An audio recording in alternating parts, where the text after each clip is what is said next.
25শে ফেব্রুয়ারি 2009।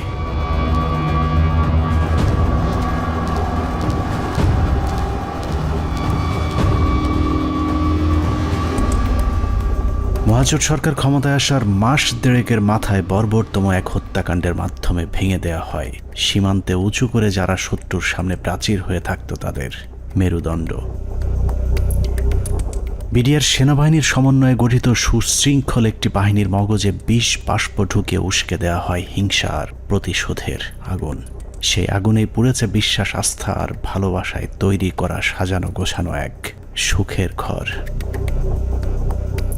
পিলখানায় লাগা সে আগুনে শুধু যে 57 সেনা কর্মকর্তাই পুড়েছে তা নয়, সেই সাথে পুড়েছে কয়েক হাজার জওয়ানের সুখ, স্বপ্ন, সংসার। সীমান্ত অরক্ষিত করে ওদেরকে রক্ষিত করা হয়েছে কারারক্ষীদের ঘরে, যেই ঘরে দিন, মাস, বছর করে গুনে গুনে 15 বছর পার হয়েছে সীমান্ত রক্ষীদের।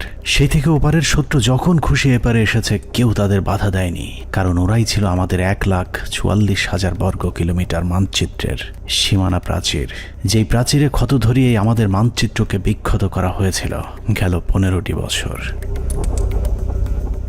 মূলত 2009 সালের 25শে ফেব্রুয়ারি বিডিআরের হত্যাকাণ্ডই আমাদের গেল 15 বছরের ভাগ্য লিখে দিয়েছিল। এই 15 বছর বাংলাদেশের রাজনীতি, শিক্ষা, অর্থনীতি থেকে শুরু করে পুলিশ, প্রশাসন সবকিছু নিয়ন্ত্রণ করেছে ভারত, আর সবচেয়ে বেশি নিয়ন্ত্রণ করেছে বাংলাদেশ সেনাবাহিনীকে, যারাই ছিল একসময় আমাদের অহংকার। নারী, টাকা আর পদের লোভে সেনাবাহিনীর কিছু কর্মকর্তা তাদের মাথা বেচে দিয়েছিল ভারতের কাছে, যাদের পরিকল্পনাতেই খুন হয়েছিল দেশপ্রেমিক 57 জন সেনা কর্মকর্তা।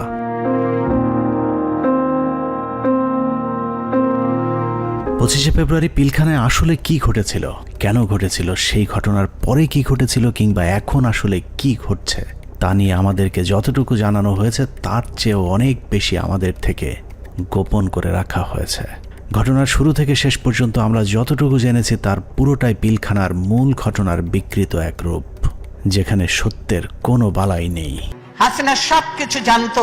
এই বিডিআর এর ঘটনা হাসিনা আসার 1 মাস পরেই কেন ঘটলো, হাসিনা এবং মঈনুদ্দিন এটা জানতো। কাজেই হাসিনাকে একদিন জবাব দিতেই হবে এটা। পিলখানা হত্যাকাণ্ডকে আমরা যদি একটি মুদ্রা হিসাবে ধরি তাহলে এতদিন আমরা সেই মুদ্রার এক পিঠ দেখেছি, যার আরেক পার্শ্ব আরো ভয়ঙ্কর, আরো নৃশংস, আরো বর্বর, অমানবিক। আমরা শুধু 57 সেনা কর্মকর্তার গল্প শুনেছি, কিন্তু তার চেয়েও কয়েক গুণ মানুষকে হত্যা করা হয়েছে, যেই খবর বিডিআরের পরিবারের বাইরে আর কাউকে জানতে দেওয়া হয়নি।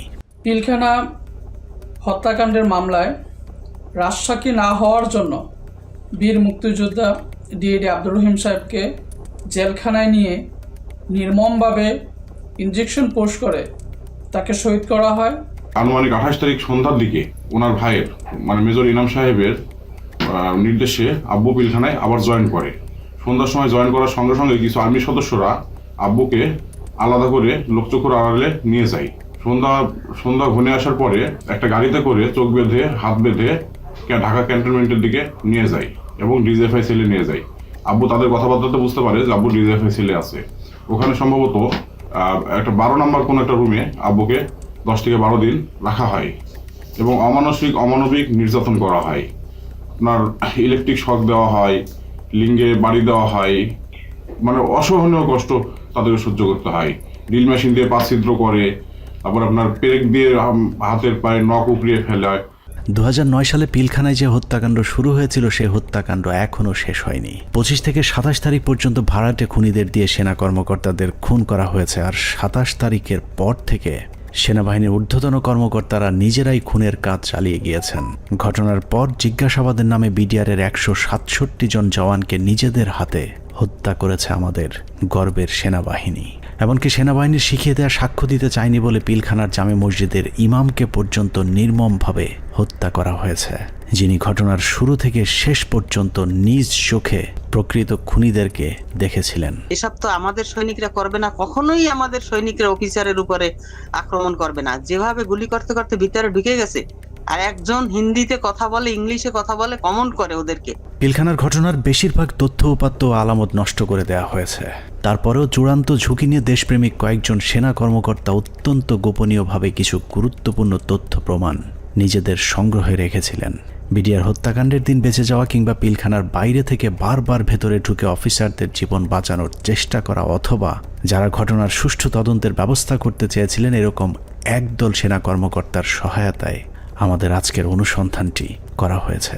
দীর্ঘ সময় ধরে চলা আমাদের একান্ত প্রচেষ্টায় ঘটনার মূল রহস্য উদ্ঘাটনের সর্বোচ্চ চেষ্টা করা হয়েছে। তারা রাষ্ট্রের মানুষের সুন্দরভাবে একটা সেবা দেওয়ার জন্য দায়িত্ব নাই এবং মাত্র 1.5 মাসের মাথায় বিডিআর মতো একটা হত্যাযজ্ঞ তারা চালিয়েছিল পরিপূর্ণ রাষ্ট্র সহযোগিতায়। কারণ রাষ্ট্রকে পরিপূর্ণ এই সময় থামিয়ে রাখা হয়। এই জায়গায় একটা বিশাল একটা কাজ করার জায়গা কমিশনের, যে এই পোস্টিং গুলা কাদের অর্ডারে হয়েছিল, কি ক্রাইটেরিয়াতে ওনাদেরকে তখন এইভাবে পোস্টেড করা হলো, কেন এত কুইক, মানে এই জিনিসটা তো সন্দেহের উদ্রেক করে, তাই না? যে 18 ইঞ্জিনিয়ার্স এর কর্নেল মেহেদী স্যার এত ইম্পর্টেন্ট সব কাজ করছিল, ওদেরকে যখন ক্লোজ অ্যারেস্ট করে রাখা হয় বা আয়নাঘর থেকে নিয়ে ইসে রাখা হয়, মেস বিতে ক্লোজ অ্যারেস্ট করে রাখা হয়, তখন এই রেজানুর খান স্যারের সঙ্গে আমার বাবা দেখা করতে গেছিলেন যে আমার খোঁজ নেওয়ার জন্য।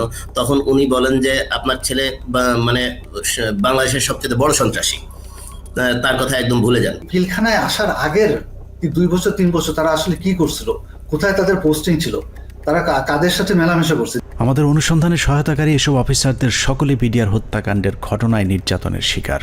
কেউ কেউ দীর্ঘ সময় গুমের শিকার, কেউ চাকরিচ্যুত হয়েছেন কিংবা জীবন বাঁচাতে চাকরি এবং দেশ ছাড়তে বাধ্য হয়েছিলেন। ডিজিএফআই কেন আমাদেরকে বাধা দিলেন, ও উল্টা আর আমাদের সাথে রাগ করলেন যে কেন তোমরা পলাতক এদেরকে ধরে নিয়ে আসলে, তাদের তো পালিয়ে যেতে দেওয়া হচ্ছিল অন্ধকার করে, লাইন কেটে যে তাদেরকে পালিয়ে যেতে দেওয়া হচ্ছিল। এই বিষয়টা অবশ্যই ওই সময় সমস্ত পত্রিকায় এসেছিল।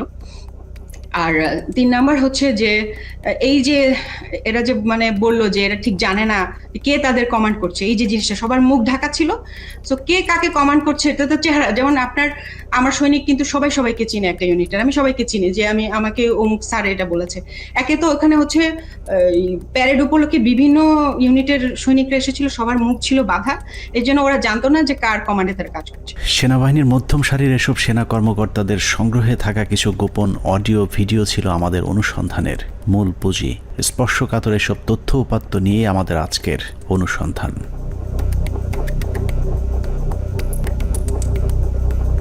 অনুসন্ধানের শুরুতেই একটি তদন্ত প্রতিবেদনের কয়েকটি লাইনে চোখ বোলানো যাক। যে প্রতিবেদনটি পিলখানা হত্যাকাণ্ডের পরের 18 কর্মদিবসের মধ্যে তৈরি করা হয়েছিল, কিন্তু আজও পর্যন্ত তা প্রকাশ করা হয়নি। কারণ এই প্রতিবেদনেই ঘটনার মূল রহস্য লুকিয়ে আছে। যদিও মূল ঘটনার 50 ভাগও প্রতিবেদনে উঠে আসেনি, যে কারণেই প্রতিবেদনের সীমাবদ্ধতায় বলা হয়েছে তদন্তের স্বার্থেই কমিটি কয়েকটি সংস্থার প্রধান গুরুত্বপূর্ণ ব্যক্তিকে জিজ্ঞাসাবাদ এবং বিভিন্ন গোয়েন্দা সংস্থার নিকট হতে গোয়েন্দা তথ্য সংগ্রহ করা আবশ্যক বলে মনে করেছে, কিন্তু পর্যাপ্ত সহযোগিতার অভাবে কাজগুলো করা সম্ভব হয়নি। ফলশ্রুতিতে পর্যাপ্ত তথ্য প্রমাণ সহ এই বিদ্রোহ এবং হত্যাকাণ্ডের মূল ষড়যন্ত্রকারীদেরকে শনাক্ত করা এবং ঘটনার পেছনের মূল কারণ বা মোটিভ উদ্ঘাটন করা সম্ভব হয়নি। এছাড়া প্রতিবেদনের মন্তব্যে বলা হয়েছে তদন্ত কমিটি সংশ্লিষ্ট গোয়েন্দা সংস্থাসমূহ যেমন এনএসআই, ডিজিএফআই, র্যাব, সিআইটি এবং পুলিশের এসবিকে তাদের সংগৃহীত বিভিন্ন গোয়েন্দা তথ্য প্রয়োজনীয় প্রমাণাদি পেশাগত দৃষ্টিকোণ থেকে বিশ্লেষণ করে কমিটির নিকট সরবরাহ করার জন্য অনুরোধ করেছিল, কিন্তু বর্ণিত সংস্থাসমূহ হতে কোনো সহযোগিতা পাওয়া যায়নি। প্রতিবেদনের এই লাইনগুলো পড়লেই বোঝা যায় পিলখানা হত্যাকাণ্ডের পরপর গঠিত ওই তদন্ত কমিটি ঘটনার মূল রহস্য উদ্ঘাটন করুক, এটা সরকার কিংবা সেনাবাহিনী কেউই চায়নি। ওই প্রতিবেদনের মতোই পিলখানা হত্যাকাণ্ডের সবকিছুই আমাদের থেকে আড়াল করে রাখা হয়েছে।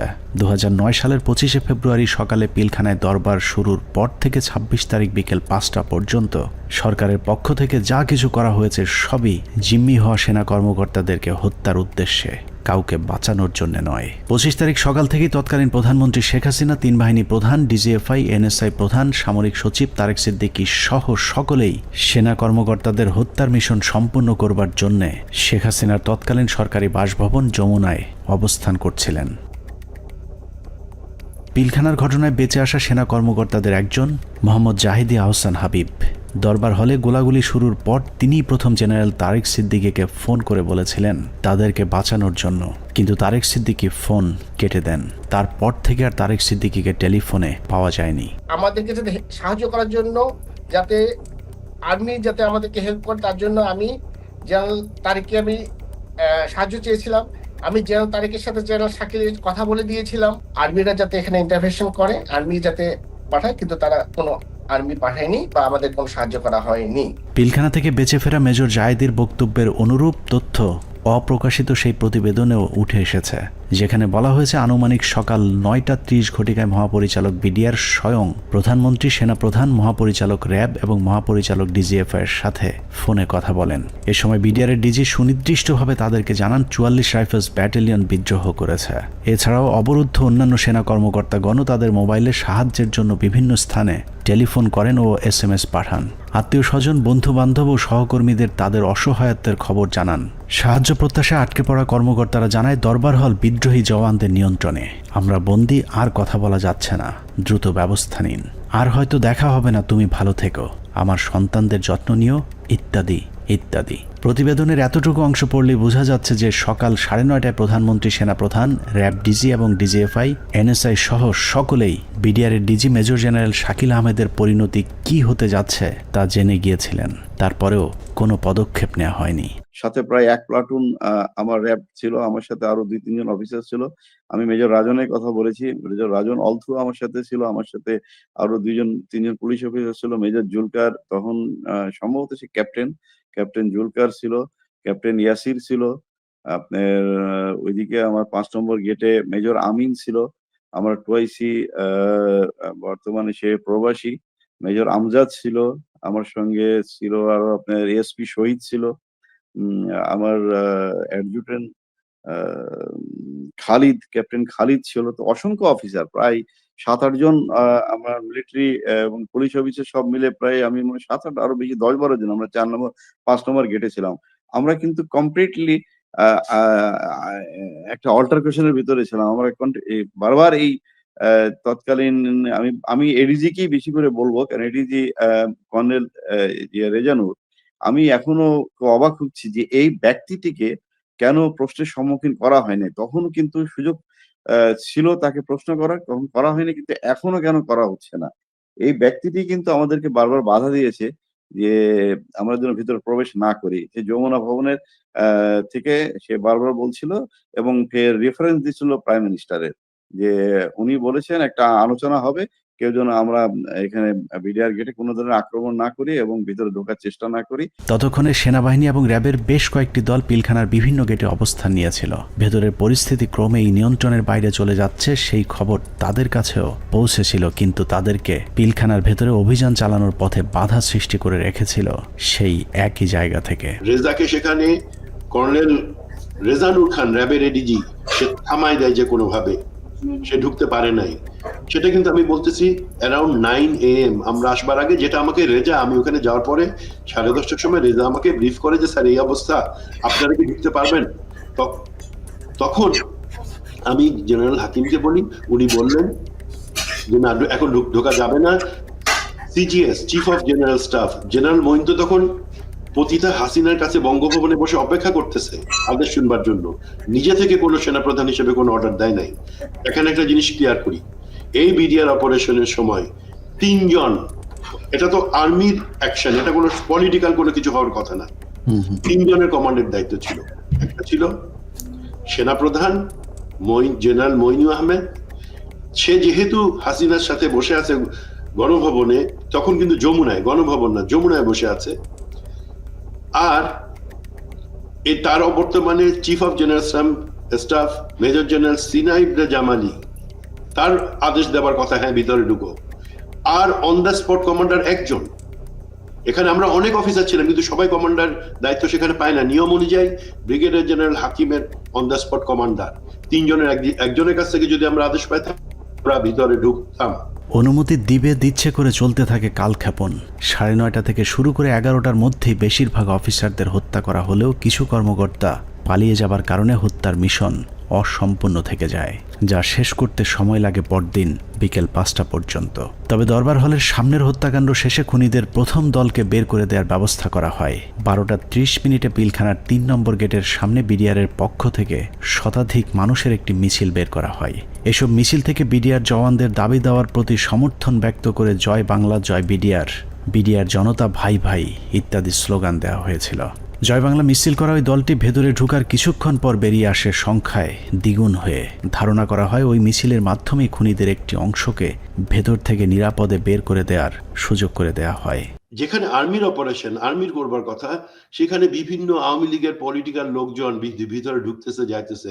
এর মধ্যে আমরা দেখতে পাচ্ছি আমাদের কাছে অফিসারদের কাছে বাইনকুলার, তাপস, মির্জা আজম, নানক, শেখ সেলিম, এরা সবাই কিন্তু যাওয়া আসা করতেছে ভিতরে। এবং এর মধ্যে আবার দেখলাম কি ছাত্রলীগ যুবলীগ মিলে একটা মিছিল বলে ওই নিউ মার্কেটের গেট থেকে ঢুকলো, তারা 20-25 জন হবে। তারা ঢুকে ওখানে কিছুক্ষণ, পুরাটা তার দেখা যায় না। আবার ঘন্টাখানেক পরে দেখলাম কি সেই মিছিল, তাদের হাতে কিন্তু আওয়ামী লীগের ব্যানার আছে। সেই মিছিল বের হয়ে যাচ্ছে, সেটা সংখ্যা হচ্ছে লোকের এখন 100 থেকে উপরে, 100-125 জন ঢুকছিল, 25 জন বাইরে হয়ে যাচ্ছে। সাথে সাথে আমরা সেটে যারা ছিল তাদেরকে জানালাম যে দেখো এই মিছিলটাকে আটকাও, এদের মধ্যে থেকে কিন্তু ভিতরে যারা কিলার তারা বের হয়ে তাদেরকে বের করে নিয়ে যাওয়া হইতেছে।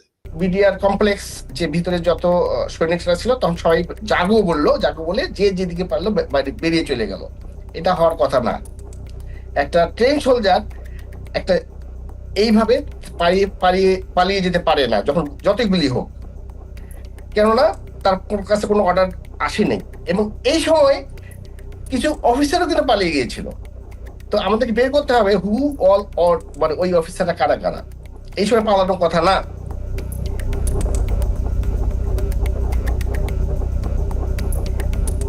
দুপুর 1:30।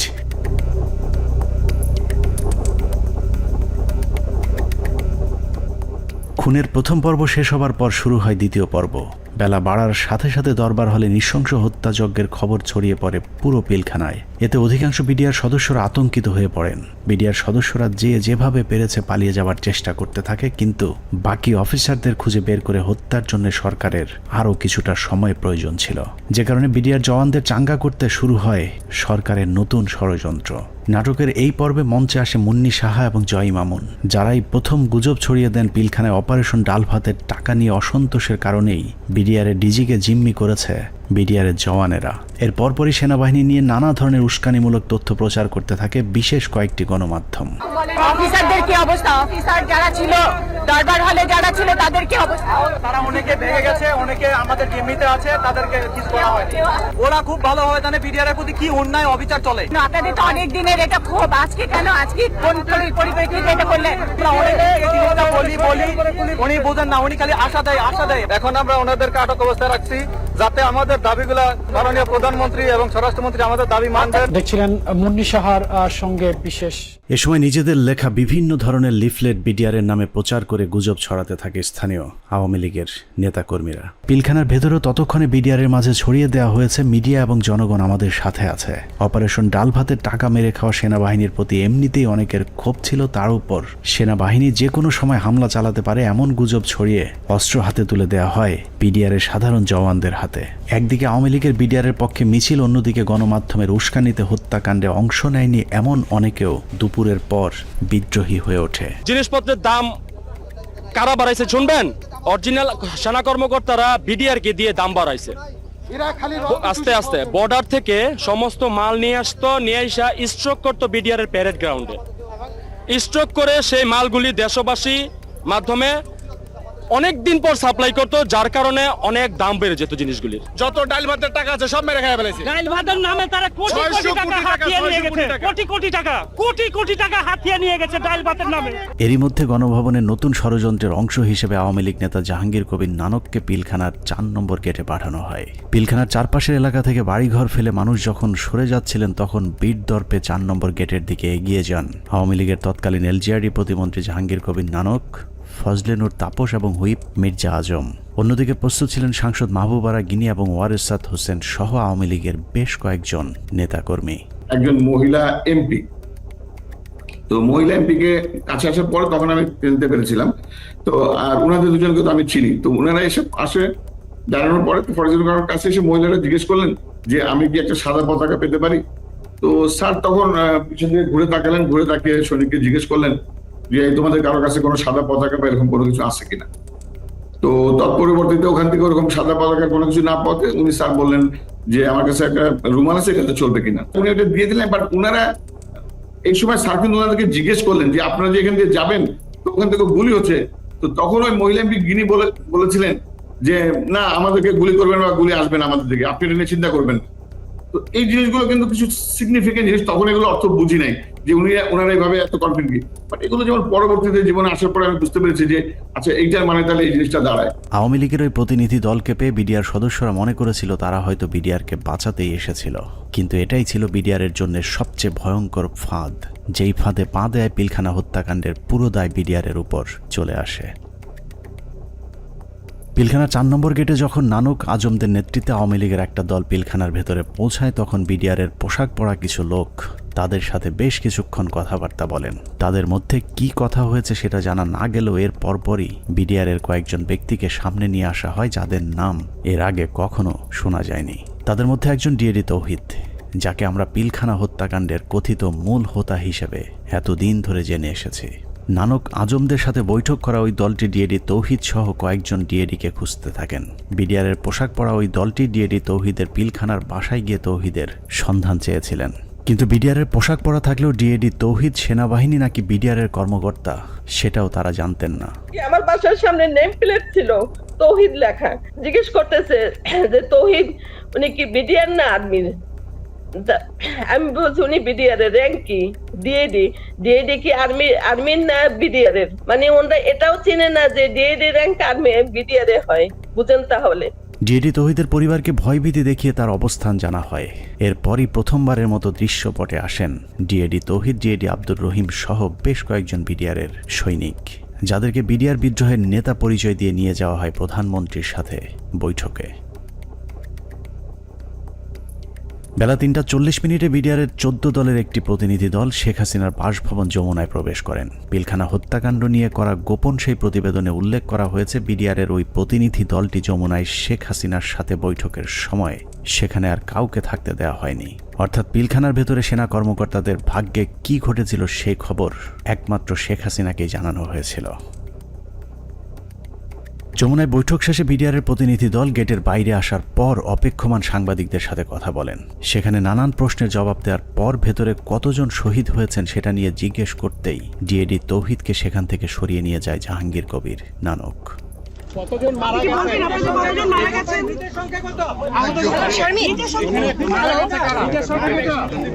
হাসিনার সাথে বিডিআরের সেই বৈঠকের মূল উদ্দেশ্য অফিসারদেরকে বাঁচানো কিংবা বিডিআরের আত্মসমর্পণ নয়, বরং বিডিআরকে জানিয়ে দেওয়া হয়েছিল কোনোভাবেই আত্মসমর্পণ করা চলবে না। যদিও বৈঠকের পর জানানো হয় বিডিআর অস্ত্র সমর্পণে রাজি হয়েছেন, কিন্তু ডিএডি তৌহিদকে পিলখানার ডিজি বানানো থেকে শুরু করে পিলখানার পরবর্তী ঘটনাবলী সবই ছিল শেখ হাসিনার তৈরি করা নাটকেরই অংশ।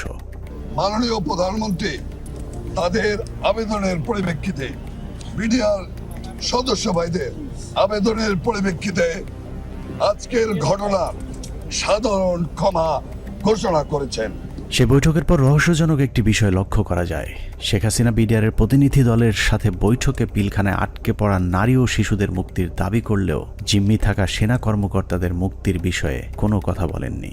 ভিতরে যারা মহিলা, শিশু, সন্তানদের নিয়ে যারা আটকা পড়েছেন হেডকোয়ার্টারের ভিতরে, তাদেরকে এই মুহূর্তে তারা যাওয়ার পরিস্থিতি ব্যবস্থা করে দিবেন। কেন শুধুই নারী শিশুদের মুক্তি চাওয়া হয়েছিল সেই প্রশ্নের উত্তর জানতে আমরা 2009 সালের একটি জিজ্ঞাসাবাদের অডিও শুনে আসব, যেখানে পিলখানা হত্যাকাণ্ডে অভিযুক্ত হিসেবে জাহাঙ্গীর কবির নানককে সেনাবাহিনীর বিশেষ একটি তদন্তকারী দল জিজ্ঞাসাবাদ করেছিলেন।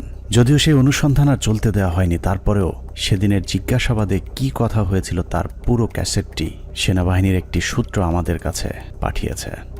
এত বড় একটা নেগোসিয়েশন হলো, ডিজি এবং অফিসার বা ফ্যামিলিদের বেরিয়ে আসার ব্যাপারে কোনো আপনার স্টেটমেন্টও ছিল না, বা না বলছি যে আপনার মানে এটা নেগোসিয়েশন ডিলের মধ্যে এটা হলো না কেন যে ঠিক আছে তোমরা এটা রাখো, এটা ছাড়ো, অস্ত্র দাও, এই কন্ডিশনস সবাইকে ছেড়ে দিবে না, তাহলে তো কেউ যাবে নিয়ে আসবে বা ডিজির সাথে কথা হবে, আচ্ছা ঠিক আছে সাধারণ ক্ষমা হবে, কিন্তু তার আগে আমি ডিজির সাথে কথা বলে সেই পরিপ্রেক্ষিতে কিন্তু ওনারা ঢুকলেন মাননীয় স্বরাষ্ট্রমন্ত্রী মহোদয়। না ওইটা আমি বলতেছি যখন সাধারণ ক্ষমা ঘোষণার আগে অ্যাটলিস্ট লাস্ট একটা কন্ডিশন হওয়া উচিত ছিল যে আমি ডিজি যেহেতু আটকাছে বলতেছো, সুতরাং তোমাদের কাউকে পাঠাও, ডিজির সাথে আমি কথা বলে নিশ্চিত হতে চাই।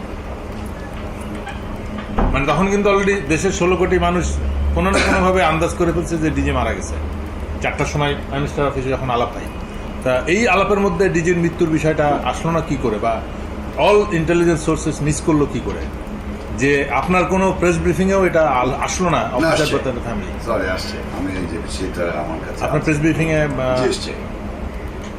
শুধু জিম্মির ব্যাপার এসছে, বা ডিজি বা তার অন্যান্য অফিসারদের রিলিজের ব্যাপার যারা আটক আছেন তাদেরকে পার্টিকুলার ডিজি কথা বলা হয়নি স্যার। আমার কথাই নাই, কিন্তু বলা ছিল যাদেরকে জিম্মি করছেন, but it was A casual কথা, নট না যে অফিসার ওকে ডিজি এবং অফিসাররা ফেরত আসবে অথবা 10 জন থাকবে বাকিরা। কিন্তু ওই DG being the main centre focal point of PDR, আমাদের কিন্তু প্রথমে আসলে ডিজি আছে কিনা এই জিনিসটা কিন্তু কোথাও কোনো প্রেস ব্রিফিং এ কোথাও, মানে সাধারণ ক্ষমার আগে তো এই কন্ডিশন হইতে হবে, যেটা হত্যাকারী তো সাধারণ ক্ষমা পেতে পারে। অল এরকম কিন্তু আলোচনা হয়েছে, কিন্তু পার্টিকুলারলি ডিজি বলানের শুধু ওখানে বলা ছিল যে যে সকল মহিলা, শিশু এবং অফিসাররা যারা জিম্মি, এই শব্দটা বলা হচ্ছে। আপনি বলেছেন যে সমস্ত মহিলা, শিশু, but you never talked about office DG এবং অন্যান্য অফিসার। স্যার, আমি আপনাকে আপনার ভিডিও ক্লিপটা শোনাতে চাচ্ছি না, একটু আমি দেখে। সেনা কর্মকর্তাদের মুক্তি না চাওয়াটা কোনো ভুলবশত ঘটনা নয়, বরং শেখ হাসিনা জানতেন ওইসব কর্মকর্তাদেরকে এরই মধ্যে হত্যা করা হয়েছে, যে কারণেই তাদের মুক্তি না চেয়ে বরং নিহত সেনা কর্মকর্তাদের লাশ গুম এবং বেঁচে যাওয়া বাকি কর্মকর্তাদের খুঁজে খুঁজে মারার জন্য আরও কালক্ষেপণ করা হয়েছিল। সে কারণে বৈঠক শেষে বিডিআরের সদস্যরা পিলখানায় যাবার পর আবারও নতুন করে গোলাগুলি শুরু হয়। অপ্রকাশিত ওই প্রতিবেদনে বলা হয়েছে, এ সময় বিদ্রোহীরা তাদের অপকর্মের সুবিধার্থে পিলখানার অভ্যন্তরে বিশেষ বিশেষ স্থানে বিদ্যুৎ নিভিয়ে দেয়, কিন্তু সরকারের পক্ষ থেকে ওইসব এলাকায় বিকল্প ব্যবস্থায় আলোকিত করার কোনো ব্যবস্থা করা হয়নি এবং তদন্তকারী দল এ ব্যাপারে কোনো সদুত্তরও দেয়নি। প্রতিবেদনের পরের অংশে অত্যন্ত গুরুত্বপূর্ণ কিছু তথ্য দেওয়া হয়েছে, যেখানে বলা হয়েছে সরকার ঘোষিত সিদ্ধান্ত ও আলোচনার প্রেক্ষিতে পিলখানার ভেতরে আটককৃত অফিসার ও তাদের পরিবারের সদস্যদের বের করে আনার সুযোগ হতে পারে, এ চিন্তায় ডিএমপির 10টি ট্রাক ও 10টি বাস 4 নম্বর গেটের সামনে নিয়ে যাওয়া হয়। সেই 10টি ট্রাক ও 10টি বাসে করে কাদেরকে নেওয়া হয়েছিল সেই প্রশ্নের উত্তর পাওয়া গেলেই অনেক কিছু পরিষ্কার হয়ে যাবে। রাত 8টায় হোটেল আম্বালাইনে শুরু হয় নাটকের আরেক পর্ব। বিডিআর প্রতিনিধি দলের সাথে তৎকালীন স্বরাষ্ট্রমন্ত্রী অ্যাডভোকেট সাহারা খাতুনের আবারও বৈঠক শুরু হয়। এ সময় তার সাথে পুলিশের আইজিপি, র্যাবের ডিজি, গোয়েন্দা সংস্থার কর্মকর্তা ছাড়াও যথারীতি নানক ও আজমও উপস্থিত ছিলেন। এসব আলোচনাগুলোতে আসলে বিডিআরের কোনো সিদ্ধান্ত জানানোর সুযোগ ছিল না। সরকারের পক্ষ থেকে যা সিদ্ধান্ত নেওয়া হতো সেটাই বিডিআরের দাবি বলে প্রচার করা হয়েছে।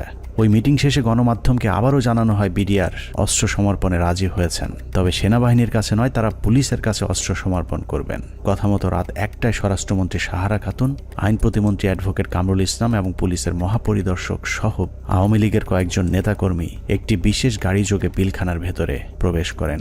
আওয়ামী লীগের প্রতিনিধি দলের পিলখানায় যাবার মূল উদ্দেশ্য কি ছিল সেটা পরিষ্কার হয়ে যাবে তাদের সন্দেহজনক কিছু কার্যক্রম দেখলেই। প্রতিনিধি দলের প্রথমেই সেনাবাহিনীর জিম্মি থাকা কর্মকর্তাদের খুঁজে বের করার কথা থাকলেও সাহারা খাতুন সহ প্রতিনিধি দলটি কয়েকটি বাসায় গিয়ে মাত্র 15 জনকে উদ্ধার করে নিয়ে আসেন।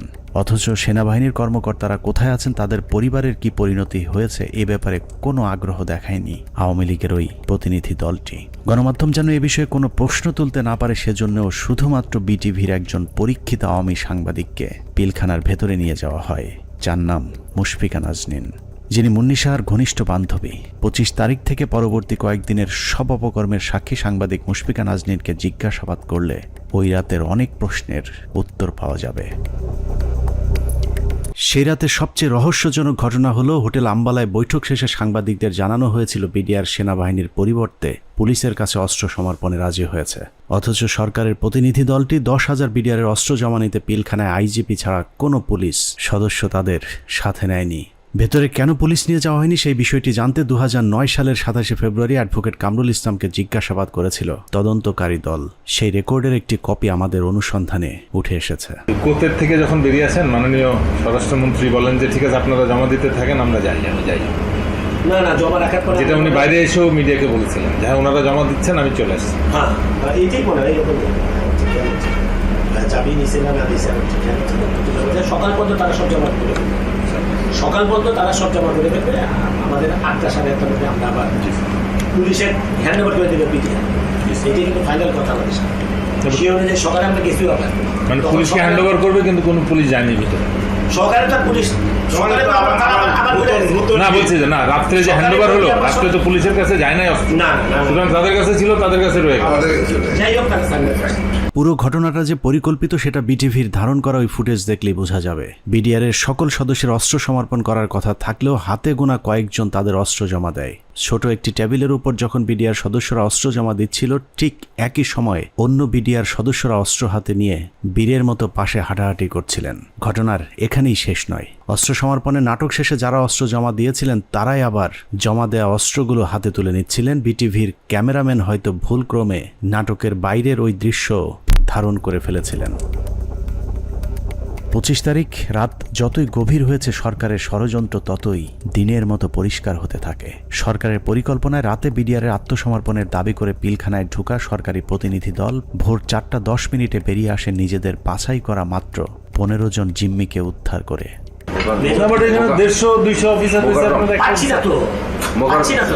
তাহলে মানে যে কোনো হোস্টেজ রেস্কিউ,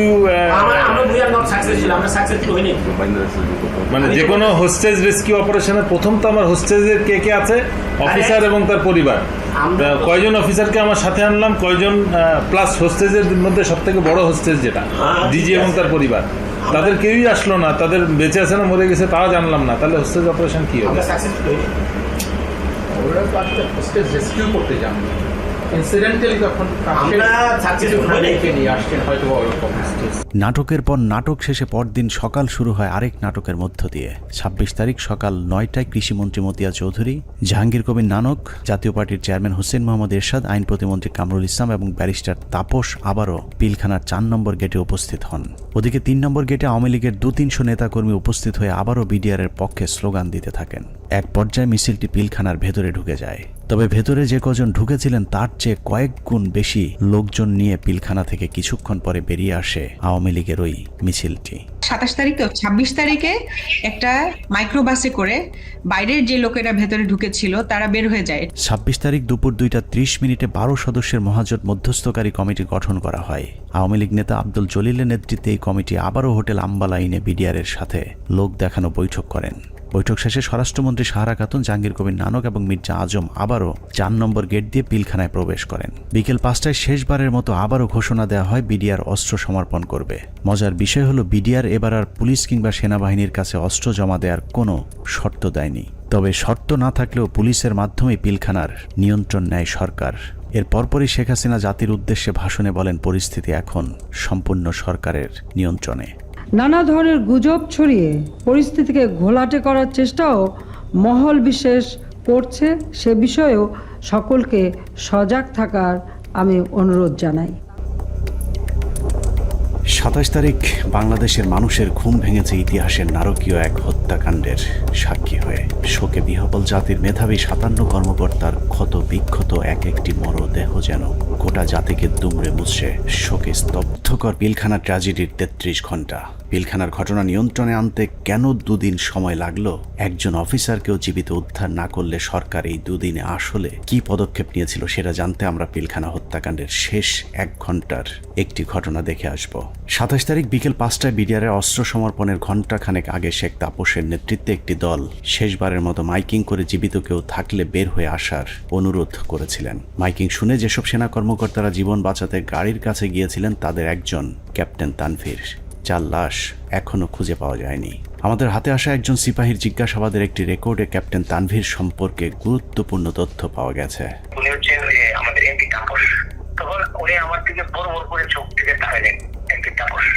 ওনাকে বলছে ঠিক আছে তাহলে গাড়িতে উঠে। আমি বললাম স্যার আমাকে নিয়ে যান, আমি এখানে একা কি করবো? বলছে না তুমি 1 নম্বর গেট দিয়ে, তারপরে বলতো যে 1 নম্বর গেট দিয়ে তুমি বাইরে চলে যাও।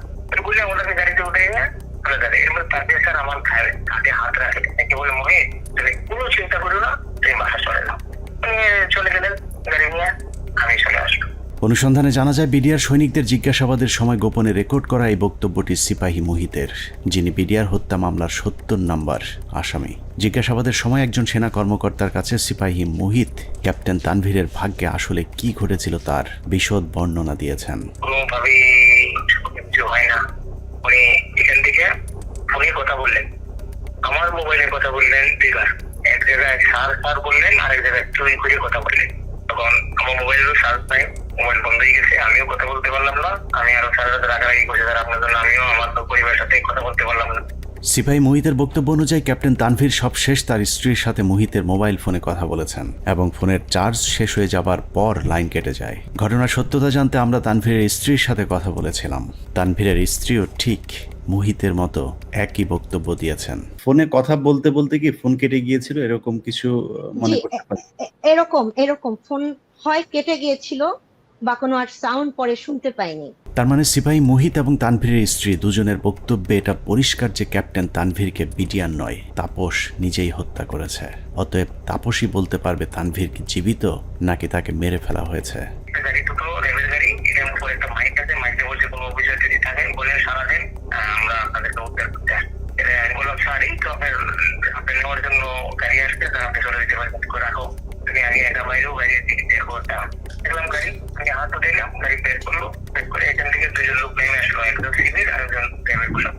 আমাকে বললো যে তুই এখানে কি করছো? আমি বলছি এখানে একজন অফিসার আসে।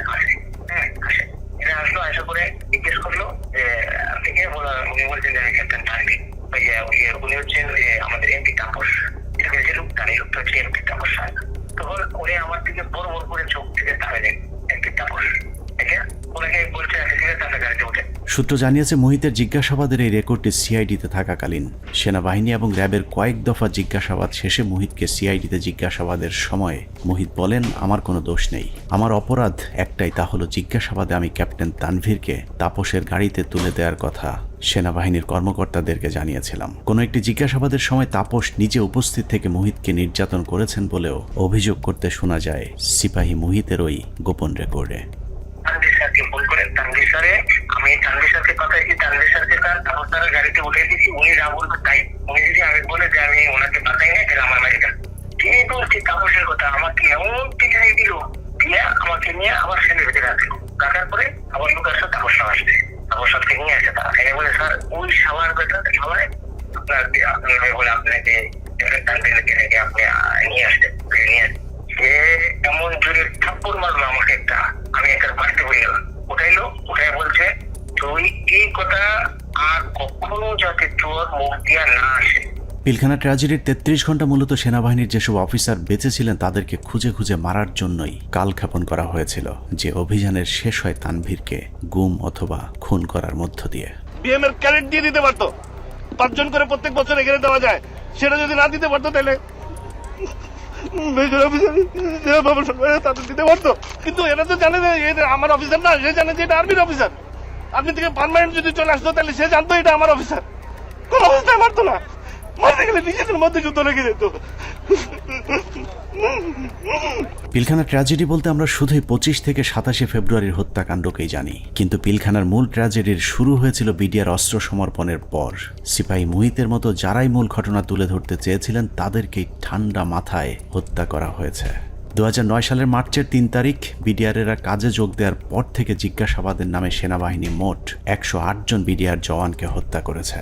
এদের মধ্যে কয়েকজন ঘটনার পরিকল্পনার সাথে জড়িত, বাকিরা গুরুত্বপূর্ণ সাক্ষী। নিরীহ এসব বিডিআর সদস্যদের মৃত্যুর কারণ, পোস্টমর্টেম রিপোর্ট কিংবা হত্যাকাণ্ডের তদন্ত কোনো কিছুতেই বিডিআর পরিবারকে হস্তক্ষেপ করতে দেওয়া হয়নি। এমনকি গণমাধ্যমে কথা বলা নিয়েও দেয়া হয়েছিল কঠোর নিষেধাজ্ঞা। পিলখানা হত্যাকাণ্ডের পর জিজ্ঞাসাবাদে যারাই সত্য ঘটনা তুলে ধরতে চেয়েছে তাকেই হত্যা করা হয়েছে, কারণ পিলখানা হত্যাকাণ্ডের পরিকল্পনার সাথে সেনাবাহিনী এবং আওয়ামী লীগের কোন কোন ব্যক্তি জড়িত ছিল তা একমাত্র বিডিআর সদস্যরাই জানত। যে কারণে বিডিআরের গুরুত্বপূর্ণ সাক্ষীদেরকে জিজ্ঞাসাবাদের নামে নির্মমভাবে হত্যা করা হয়। আমি কেন 16 বছর জেল খাটলাম, এই জেল খাটার যে কারণ, এই কারণ আজ পর্যন্ত আমি আবিষ্কার করতে পারি নাই। আমার কাছে অত্যন্ত আশ্চর্যের কোয়েশ্চেন ছিল যে একটা নিরপরাধ মানুষকে কিভাবে 16টা বছর একটা দেশের বিচার বিভাগ আটকিয়ে রাখতে পারে। পিলখানার ভিতরে হত্যাকাণ্ডের সময় ভাই একটা পরিষ্কার একটা ছাই রঙের একটা পিক আপ ছিল। আমার সেলিম যেটা বলে, স্যার আমাদের মারার কোনো পরিকল্পনা ছিল না। দেখেন আমিও ইনজুর্ড, মানে রিকোয়েস্টেড গুলি তার হাতে লেগেছিল, আমাকে দেখাইছে, আমি দেখছি, তার কাছে কাগজও ছিল। তো আমি বললাম যে তুমি তো সবার কাম 1 বাই 1 বললা, তোর ঘটনা এটা কেন?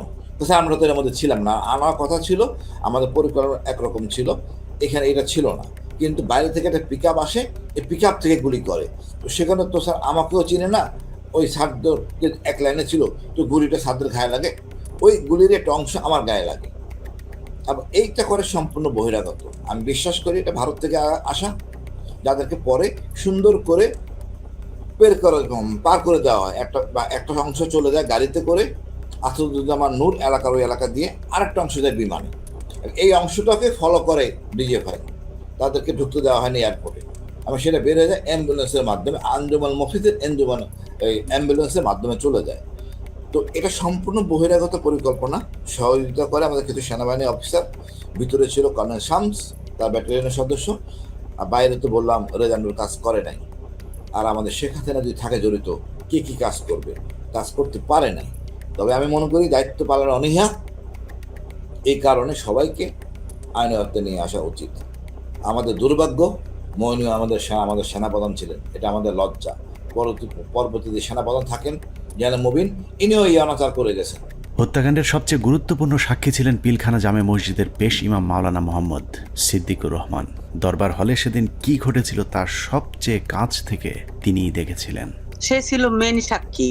আমাকে বলছে যে আমরা 3 জন মেন সাক্ষী, এখন 3 জন মেন সাক্ষী হান বাঁচায় না মাইরে ফেলায় তো জানি না। আমি বলছি যে তুমি যা যা হয়েছে ওখানে দরবারে যা অফিসাররা বলছে এগুলো বলতে গেলা কেন? বললে কি হবে? সত্যি কথা বলবো না?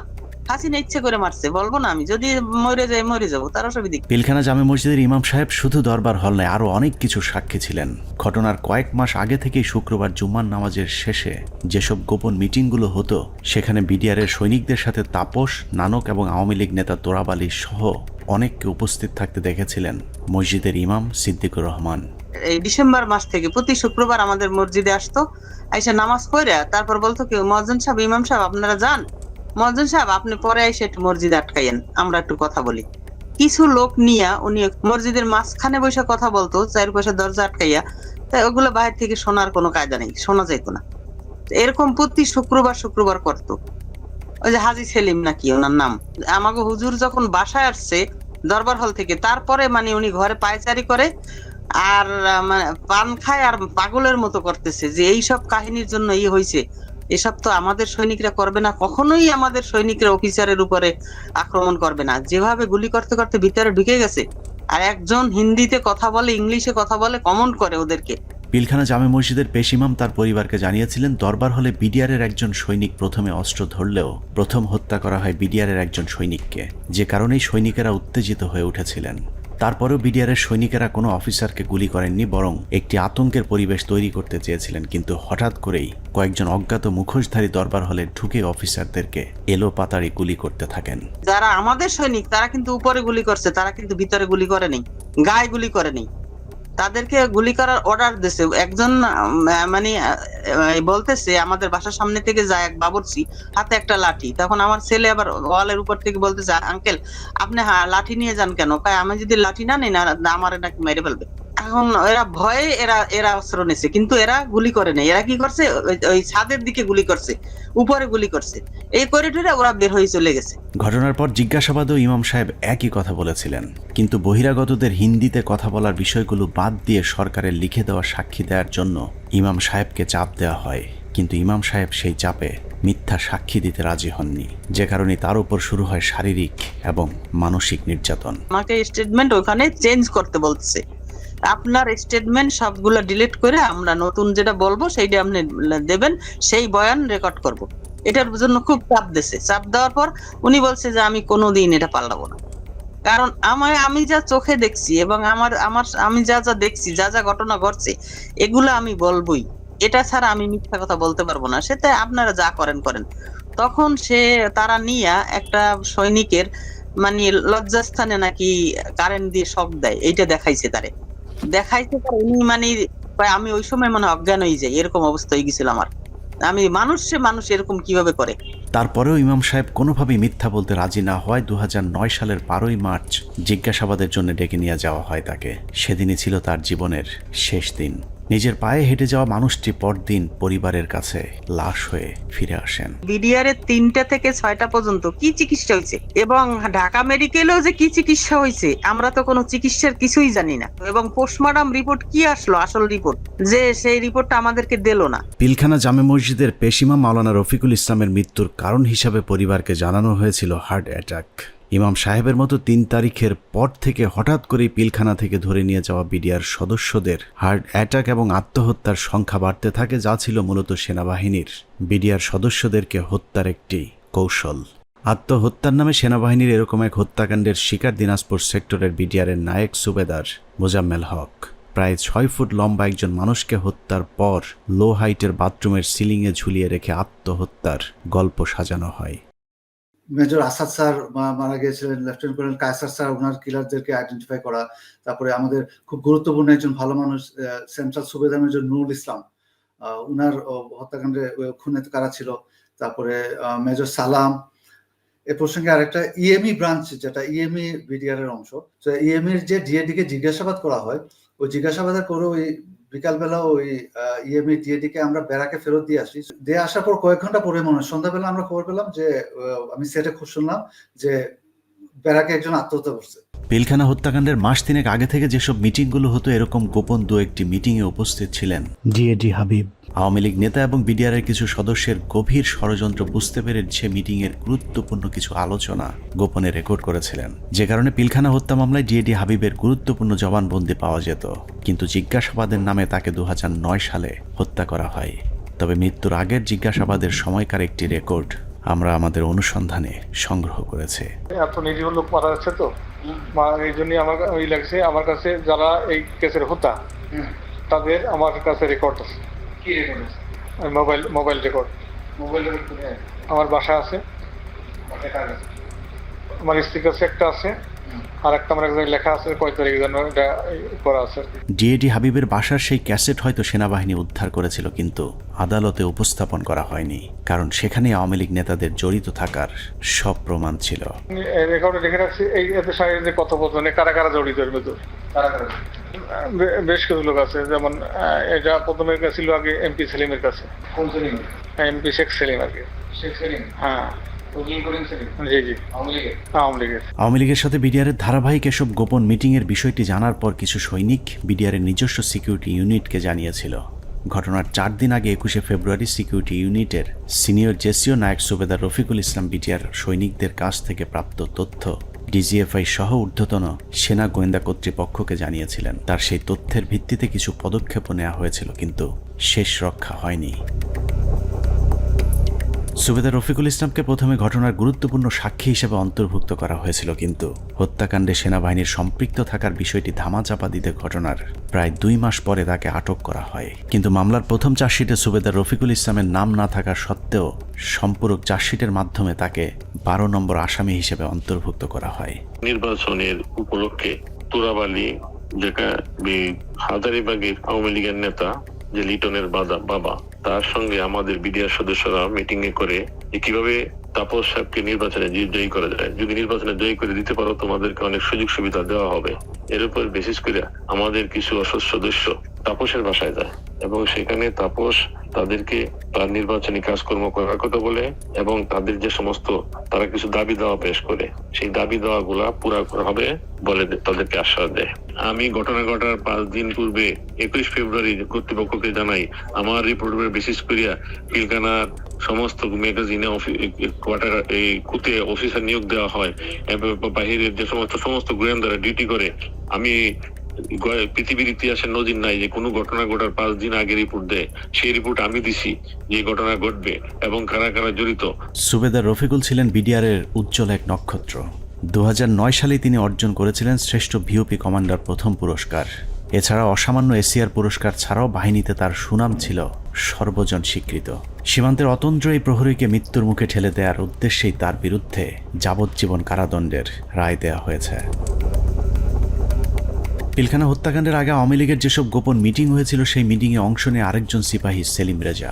2009 সালে জিজ্ঞাসাবাদের সময় রেকর্ড করা সেলিম রেজার বক্তব্যটা অত্যন্ত গুরুত্বপূর্ণ। স্যার, আমি নির্বাচনের আগে তাপস বিডিআর কেন্দ্রে ওরা মসজিদে নামাজ পড়তে আসতেন। ওখানে আসার পরে lieutenant colonel Shams, lieutenant colonel Furqan, major Reza ওনারা কথা বলতেন। আমিও এখানে ছিলাম, আমিও মাঝে মধ্যে তাদের সাথে কথা বলতাম। কথা বলার এক পর্যায়ে নির্বাচনের কিছু আগে আবার তাপস সাহেব পিলখানার ভিতরে এসে নির্বাচনী ঘোষণা শুরু করে। তখন বলে বিডিআরের তো অনেক সমস্যা আছে, তো আমরা এগুলো ক্ষমতায় গেলে সমাধান করে দেবো, তো এখানে বেশি কথা বলা যায় না, তো আপনারা আমার বাসায় আসেন। এই চলে গেল। এরপরে যখন নির্বাচন হয়ে গেল, নির্বাচন হয়ে যাওয়ার পরে লেফটেন্যান্ট কর্নেল শামস উদ্বুদ্ধ করলো আমাদেরকে, তোমরা যে কথাবার্তা বললে তো তোমাদের দাবি দেওয়া তো তেমন কিছু হলো না। এখন আমি একটা প্ল্যান করে দিচ্ছি, তোমরা সেই প্ল্যান মোতাবেক শেখ সেলিমের বাসায় যাবা, তোমাদের দাবি দেওয়া জানিয়ে আসবা, আর যা যা করা লাগে আমি করে দেবো সবকিছু। জিজ্ঞাসাবাদে সেলিম রেজা জানিয়েছিলেন তাপস সেলিমদের সাথে গোপন বৈঠকে বিডিআর সদস্যদেরকে বলা হয়েছিল দরবার হলে শুধুমাত্র বিডিআর ডিজিকে জিম্মি করলেই শেখ হাসিনা তাদের সব শর্ত মেনে নেবেন। কিন্তু দরবার হলে যখন অফিসারদেরকে গুলি করে হত্যা করা শুরু হয় তখন সেলিম রেজা বহিরাগত খুনিদের বিরুদ্ধে অস্ত্র তুলে ধরেছিলেন, যে কারণে তিনিও গুলিবিদ্ধ হন। পিলখানার ঘটনায় সেলিম রেজার গুলিবিদ্ধ হয়ে হাসপাতালে ভর্তি হবার প্রমাণও আমাদের কাছে রয়েছে।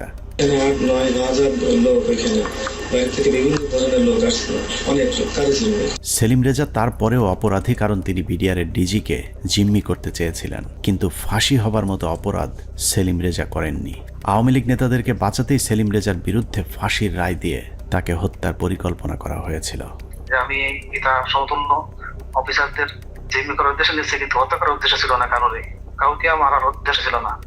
তো সেই তখন ওই মুহূর্তে আমি তাদেরকে সেভ করতে পারি, বাঁচাতে পারিনি। এরপরে এসকালার ঘাটি থেকে যারা ছিল তাদের চুল লম্বা লম্বা ছিল, ভরসরাম দেওয়া না, আমাকে দেশের কোনো সহি বলে আমার মনে হচ্ছিল না। দেখে ডিজি সাহেব সহ আমাকে গুলি করে। ডিজি সাহেব জায়গায় সামনে পড়ে যায়, আর আমার হাতে প্রথমে বুকে লাগে আমার গুলিটা বুলেট প্রুফ থাকায় গুলিটা রিকোয়েস্ট হয়ে মুখের সম্মুখ ভাগ উপরে চলে যায়। আর একটু হলে আমার হয়তো গলায় লাগতো, মানে 3টা গুলি আঘাত আমার গায়ে।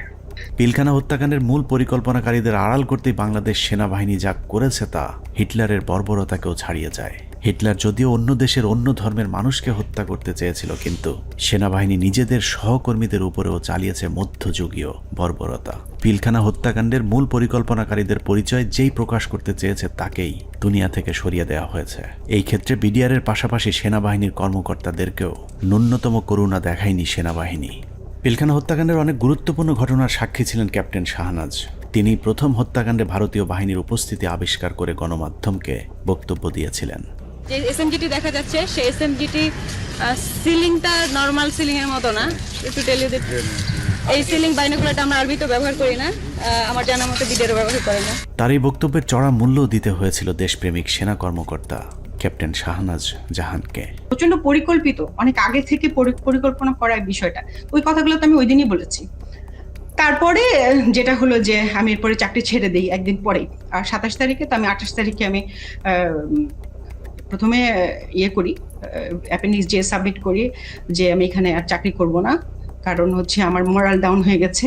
এখানে বাংলাদেশের মতো একটা আর্মির ভেতর, ঢাকার ভেতরে কিভাবে এই ঘটনা ঘটলো, কেউ কোনো প্রশ্নের উত্তর দিচ্ছে না আমি যেখানে। এবং আমাকে যখন থ্রেড দেওয়া হলো আমাদেরই প্রতিষ্ঠান থেকে, তখন আমি বুঝে গেলাম যে আসলে এখানে কি হয়েছে। উপরে যে আমি জিজ্ঞেস করছি, তারপরে আমাকে যখন পরবর্তীতে এমএস করলেন, নিজে কল করলেন, তখন আমি স্যারকে বললাম যে স্যার আমাকে স্যারকে বললাম না, তার আগে যে আমি বলেছিলাম যে জামিউল স্যার ছিলেন আমাদের ইঞ্জিনিয়ার্সের তখন এমএস ব্রাঞ্চে, তখন আমি স্যারকে প্রশ্ন করেছিলাম যে স্যার এই যে পোস্টিংগুলো হলো, আপনি তো নিজেই পোস্টিংগুলোর সাথে যুক্ত ছিলেন, আপনি কি আমাকে বলতে পারেন যে 57 জন অফিসারকে কেন আপনারা গত 3 মাসে একসাথে পোস্টেড করলেন? আপনারা কি জানতেন স্যার এখানে ওনাদেরকে মেরে ফেলা হবে? উনি আমার ফোন, মানে ওনার যে রিয়াকশনটা ছিল, ধরেন আমার কি হবে যে না তো এরকম কিছু না, আমরা হঠাৎ করে শুনলে কি হয়, হি ওয়াজ লাইক তুমি ফোনে এসব কি আলোচনা করতেছো, it's so secret thing, I have asked হিম।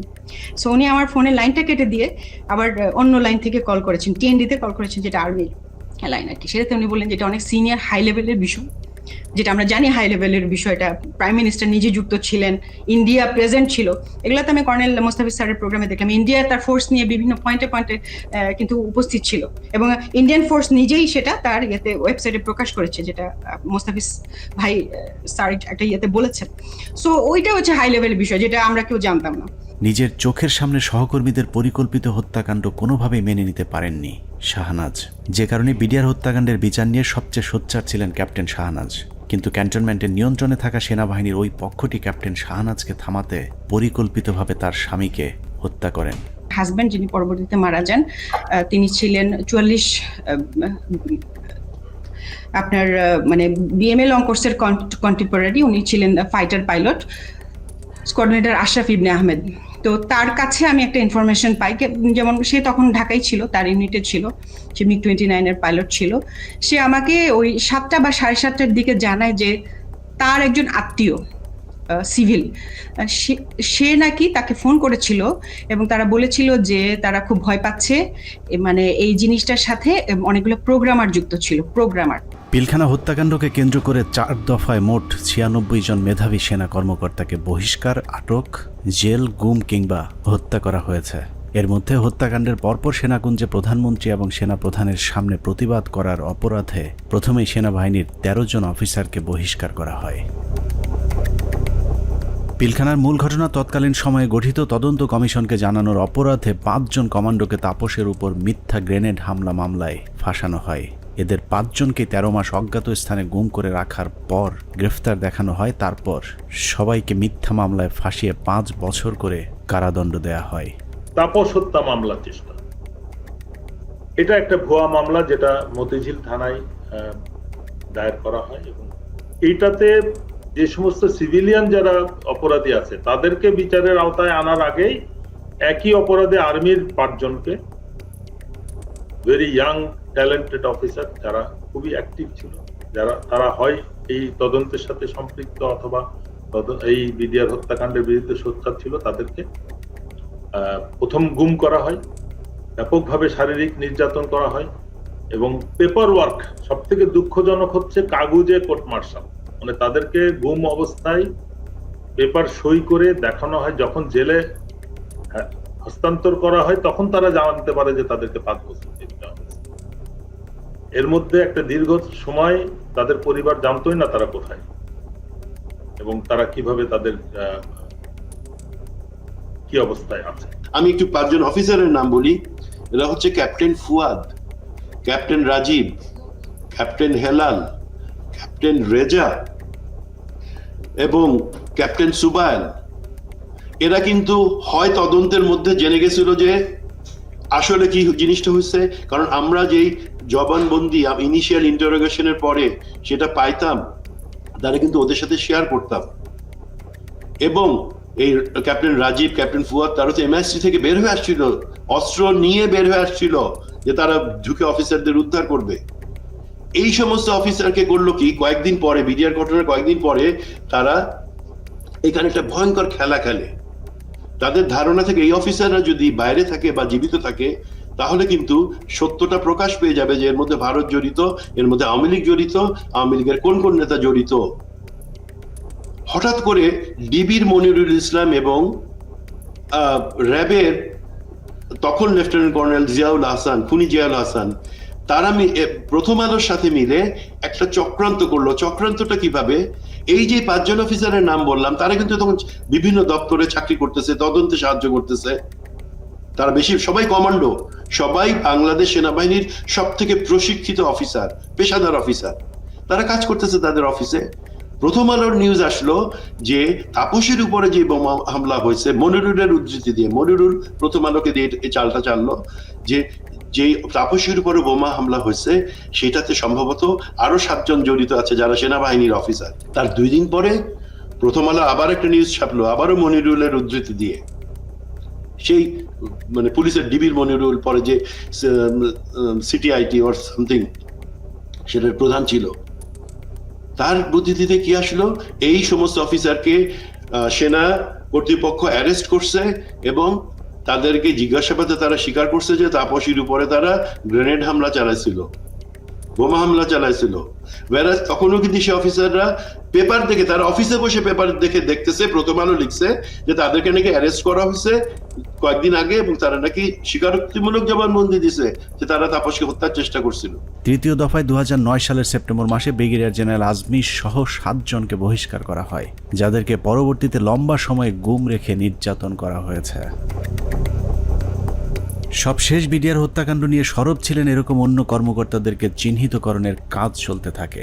2011 সালে MI-STর মেজর জিয়া সহ মোট 68 জন সেনা কর্মকর্তাকে মিথ্যা অভ্যুত্থানের অভিযোগ তুলে একসাথে বহিষ্কার করা হয়। এর মধ্যে 4 জনকে ছেড়ে দেওয়া হলেও বাকি 64 জনকে বিভিন্ন মেয়াদে সাজা দেওয়া হয়েছে, যাদের অনেকেই দীর্ঘদিন গুমের শিকার হয়েছিলেন।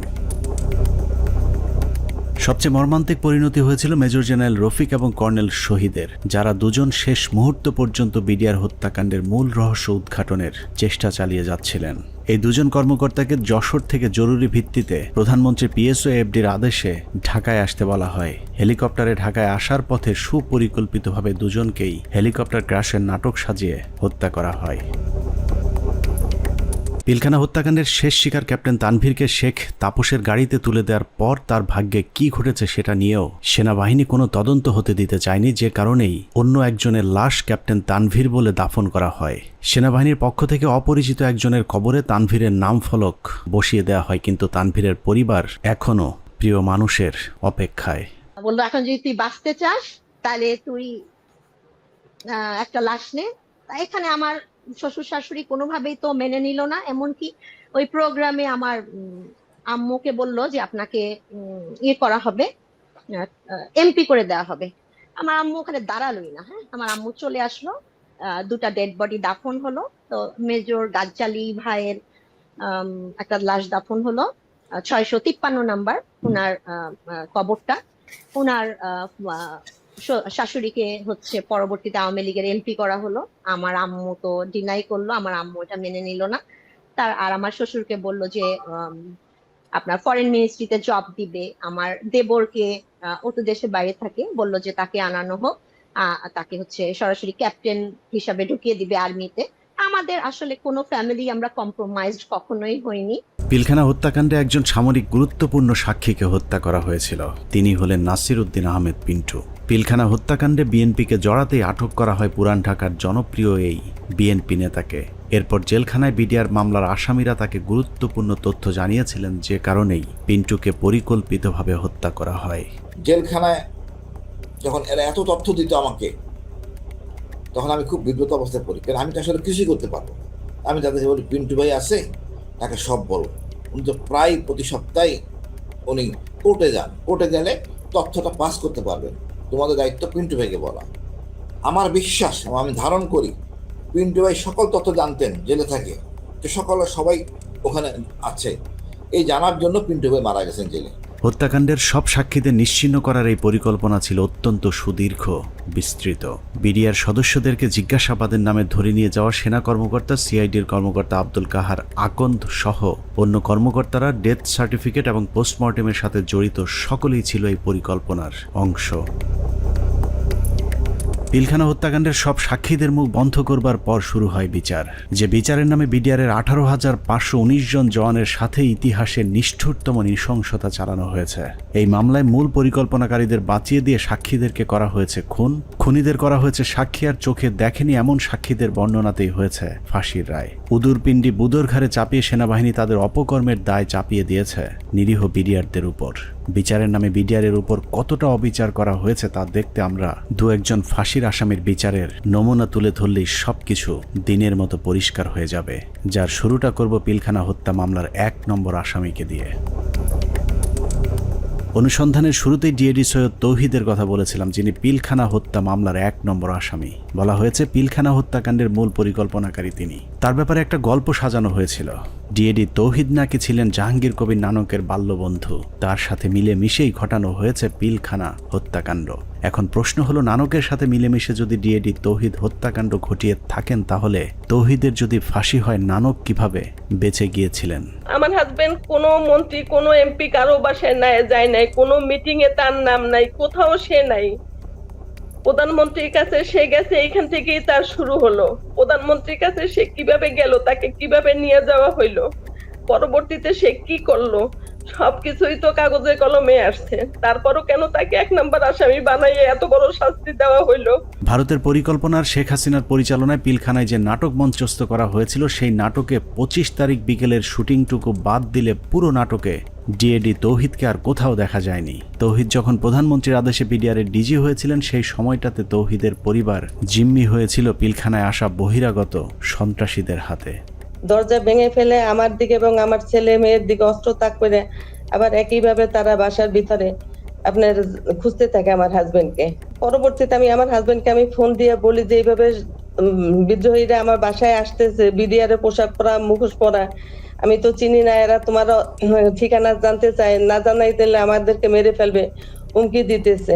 তারপরেও ধরুন ডিএডি তৌহিদ মূল পরিকল্পনা করেছিল, কিন্তু তার বিরুদ্ধে যে অভিযোগ আনা হয়েছে সেখানেও নাটকের পর নাটক সাজানো হয়েছে। ডিএডি সৈয়দ তৌহিদের ফাঁসি হয়েছে মেজর আসাদ হত্যার হুকুমের আসামি হিসেবে, যার সাক্ষীর উপর ভিত্তি করে ডিএডি তৌহিদের ফাঁসির রায় হয়েছে সেই সিপাহীর নাম আনোয়ার হোসেন।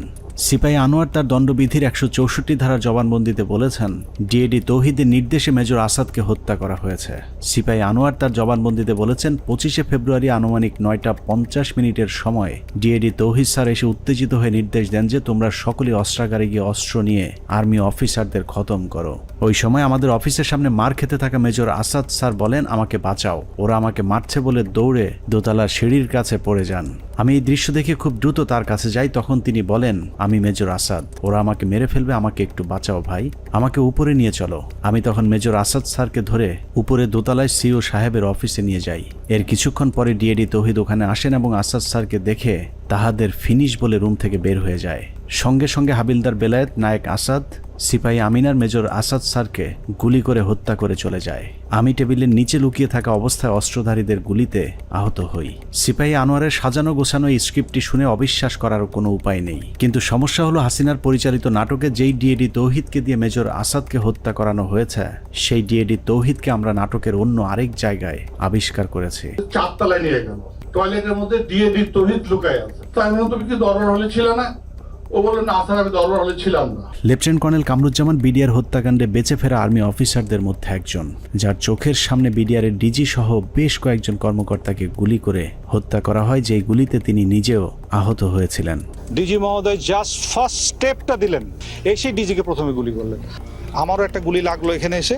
পিলখানা হত্যাকাণ্ডের অন্যতম সাক্ষী লেফটেন্যান্ট কর্নেল কামরুজ্জামান ২৫শে ফেব্রুয়ারি তার সাথে ঘটে যাওয়া রোমহর্ষক অভিজ্ঞতার বর্ণনা দিয়েছেন। তার দেয়া সেই জবানবন্দিতে সকাল ৯টা থেকে ধারাবাহিক ঘটনা প্রবাহ পড়তে পড়তে দুপুর ২টায় গিয়ে আটকে উঠি, কারণ কিছুক্ষণ আগে সিপাহী আনোয়ারের বর্ণনায় যে ডিএডি তৌহিদের কথা বলা হয়েছে সেই ডিএডি তৌহিদ সম্পর্কে মেজর কামরুজ্জামান যা লিখেছেন তা যেন বাংলা সিনেমার একই চরিত্রের double part. Lieutenant colonel Kamruzzaman তার 161-এর জবানবন্দিতে বলেছেন সকাল থেকে তাকে নানাভাবে অপমান, অপদস্থ, ভয়, ভীতি আর মারধরের পর কয়েকজন সিপাহীর সহায়তায় তিনি জীবন বাঁচান। তিনি বলেছেন কয়েকজন সিপাহীর হাত ঘুরে সবশেষ বিডিআর সদস্যরা তাকে সদর ব্যাটালিয়নের ৪র্থ তলায় নিয়ে যায়। সেখানে গিয়েই তিনি বাথরুমের ভেতরে লুকানো অবস্থায় ডিএডি তৌহিদকে দেখতে পান। লেফটেন্যান্ট কর্নেল কামরুজ্জামানের তথ্য অনুযায়ী ডিএডি তৌহিদ কামরুজ্জামানকে বাথরুমের ভেতরে লুকানোর সুযোগ করে দিয়ে নিজে জীবনের ঝুঁকি নিয়ে বাইরে বসেছিলেন, আর সেটাই কাল হয়ে দাঁড়িয়েছিল ডিএডি সৈয়দ তৌহিদের।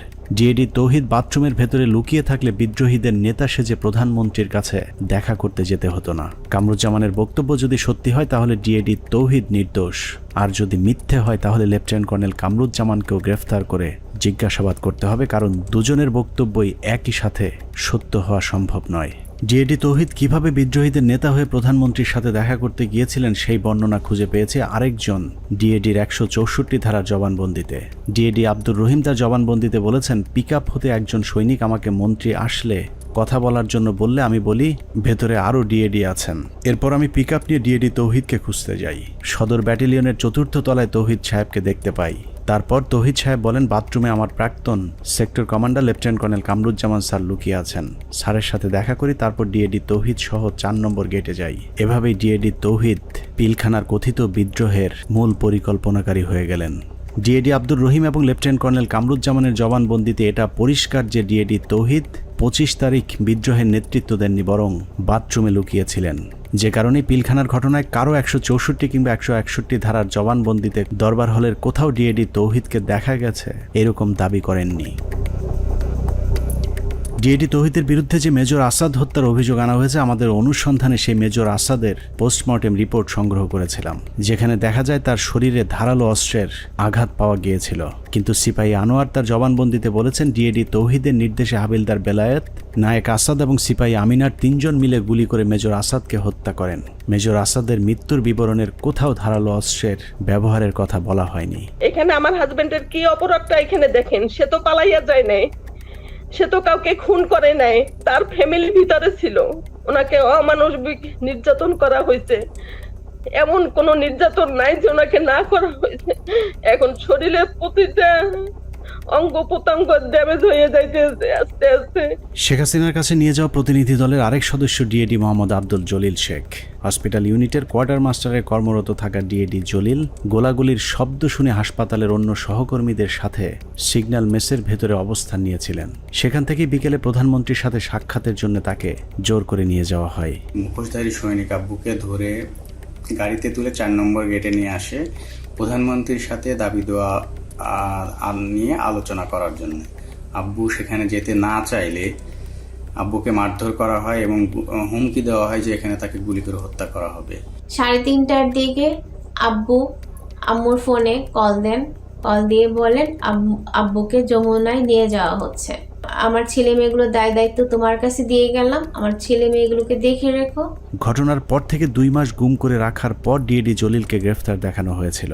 এই 2 মাসে জলিলের হাত পায়ের 10 আঙুলের সবগুলো নখ উপড়ে ফেলা অবস্থায় আদালতে তোলা হয়। সেই থেকে 2 পা সোজা করে আর হাঁটার সৌভাগ্য হয়নি ডিএডি আব্দুল জলিল শেখের। র্যাব 1-এ নিয়ে অমানসিক নির্যাতন করা হয়। আব্বুর হাত পায়ের নখ উঠে ফেলা হয়, থেতলে আঙুলগুলো থেতলে ফেলা হয়, পায়ের নখে সুচ ঢুকানো হয়, কারেন্টের শর্ট দেওয়া হয়, পেনিসে। ডিএডি জলিলকে যাদের সাক্ষীর উপর ভিত্তি করে ফাঁসি দেওয়া হয়েছে সেখানে বেশিরভাগ সাক্ষী বলেছে টেলিভিশনে দেখেছি, পত্রিকায় পড়েছি বা অমকের কাছে শুনেছি, কিন্তু কেউ ডিএডি জলিলকে কোথাও কাউকে হত্যা, লুটপাট কিংবা ধর্ষণ করতে দেখেননি। এসব সাক্ষীদের একজন মেজর জায়েদি। তিনি জানিয়েছেন কিভাবে তাকে ডিএডি জলিলের বিরুদ্ধে সাক্ষ্য দেওয়ানো হয়েছে। তাকেও আমি উক্ত এলাকায় দেখেছিলাম এবং আমি শনাক্ত করতে পেরেছিলাম, বাট তার নাম জানতাম না। জেনারেল আজিজ, তদানীন্তন Dhaka sector commander colonel Aziz আমাকে জানিয়েছিলেন উক্ত অফিসারের নাম ডিএডি জলিল। তার মুখ ভর্তি দাড়ি ছিল, চাপা দাড়ি। দাড়িওয়ালা এক ব্যক্তিকে ডিএডি আব্দুল জলিল বানিয়ে ফাঁসি দিয়ে দেওয়া হয়েছে, অথচ আমাদের হাতে 2009 সালে পিলখানা হত্যাকাণ্ডের দিনের একটি ভিডিওতে দেখা যায় ডিএডি জলিলের মুখে কোনো দাড়ি নেই। এখন প্রশ্ন আসতে পারে, পিলখানা হত্যাকাণ্ডের সাথে কি তাহলে কোনো বিডিআর সদস্য জড়িত ছিল না? অবশ্যই ছিল, কিন্তু যারা জড়িত ছিল তাদেরকে এই মামলায় শাস্তি দেওয়া সম্ভব নয়, কারণ মামলার মূল উদ্দেশ্যই ছিল পিলখানা হত্যাকাণ্ডের বাকি কাজ সম্পন্ন করা। এখানে সিপাহী মাহিন এবং লেদার লিটনের মতো হত্যার মূল পরিকল্পনার সাথে জড়িত আসামিকে ভারতে পাঠিয়ে দেওয়া হয়েছে। লেদার লিটনের বাবা সাবেক সুবেদার এবং আওয়ামী লীগ নেতা তোরাব আলীকে সুনির্দিষ্ট অভিযোগ থাকার পরেও ছেড়ে দেওয়া হয়েছিল। অন্যদিকে যারা শুধুমাত্র বিডিআরের ডিজিকে জিম্মির পরিকল্পনার সাথে জড়িত কিন্তু হত্যাকাণ্ডের পরিকল্পনার কথা জানতেন না, তাদের বেশিরভাগকে জিজ্ঞাসাবাদের নামে হত্যা করা হয়েছে। বাদবাকি যারা আছেন তাদেরকেও ফাঁসির রায় দিয়ে হত্যার পরিকল্পনা ছিল, যেন আওয়ামী লীগের কোন কোন নেতা এই হত্যাকাণ্ডের পরিকল্পনার সাথে জড়িত তাদের নাম কেউ জানতে না পারে। পিলখানা হত্যাকাণ্ড যে বিডিআরকে ধ্বংস করে দেওয়ার জন্যই করা হয়েছিল তার প্রমাণ হাস্যকর এই মামলায় 18,519 জন বিডিআর জওয়ানকে আসামি করা। এদের মধ্যে বেশিরভাগ বিডিআর জওয়ান নির্দোষ প্রমাণিত হলেও কাউকেই চাকরি ফেরত দেওয়া হয়নি। উল্টো যাদেরকে ছেড়ে দেওয়া হয়েছে সবার কাছ থেকে বড় অঙ্কের টাকা নিয়ে তারপর তাদেরকে মুক্তি দেওয়া হয়। অনেক অপরাধীকে টাকার বিনিময়ে সাক্ষী বানানো হয়েছে, আবার অনেক নিরীহ বিডিআর সদস্যকে কোনো কারণ ছাড়াই শাস্তি দেওয়া হয়েছে। 2009 সালের 25 ও 26 তারিখে বিডিআর পিলখানায় ঘটে যায় বিডিআর বিদ্রোহের নারকীয় হত্যাকাণ্ড। এই হত্যাকাণ্ডের সময় সে 9 দিনের ছুটিতে বাড়িতে অবস্থান করে। সে ছুটিতে থাকার কারণে তাকে সেই অভিযুক্তের বাইরে রাখা হয়। পরবর্তীতে সিআইডি দীর্ঘ 7 মাস পর 2009 সালে সেপ্টেম্বর মাসের 10 তারিখে তাকে কর্মরত অবস্থায় গ্রেপ্তার করে জেল হাজতে প্রেরণ করে। এই মামলার বিচার কার্য শুরু হয় বকশীবাজার আলিয়া মাদ্রাসা মাঠে। রায়ে তাকে যাবজ্জীবন কারাদণ্ড দেওয়া হলো। দীর্ঘ শুনানি শেষে 2017 সালে এই মামলার রায় প্রদান করা হয়। রায়ে আমার ছোট ভাই আতিকুর রহমানকে খালাস প্রদান করা হয়। তখন এই জামিনের বিরোধিতা করে রাষ্ট্রপক্ষ সুপ্রিম কোর্টে আপিল করে। এমতো অবস্থায় এখনো পর্যন্ত আমরা কোনোভাবে আমার ছোট ভাইয়ের মুক্তির কোনো ব্যবস্থা করতে পারিনি। আমার ছোট ভাই যে ছুটিতে ছিল, যে সে নির্দোষ, এটি সব কিছুতে প্রমাণ হয়ে গেছে। তাকে মুক্তি দেওয়া আমি মনে করি যে এটা সরকারের দায়িত্ব। এভাবেই চলেছে পিলখানা হত্যাকাণ্ডের বিচারের নামে অবিচার। আতিক থেকে তৌহিদ পিলখানা হত্যাকাণ্ডের বিচারের নামে 18,000 পরিবারের সাথে গেল 16 বছর যা হয়েছে তাই পৃথিবীর ইতিহাসে আর কখনোই হয়েছে কিনা আমাদের জানা নেই। মামলা, তদন্ত, জিজ্ঞাসাবাদ থেকে শুরু করে জবানবন্দি, কোথাও ন্যায় বিচার পায়নি বিডিআরের পরিবারগুলো। একটা ফ্যামিলি ধ্বংস হওয়ার মতো যা যা দরকার সবকিছুই ঘটছে আপনার ফ্যামিলিতে।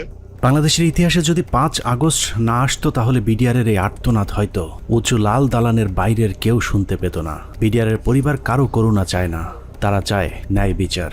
আমার মোবাইলটা 15-16 বছর আমি কাজ করতে না, ওরা মিথ্যা মামলা দিয়ে আমার মোবাইলটা দিয়ে দিছে।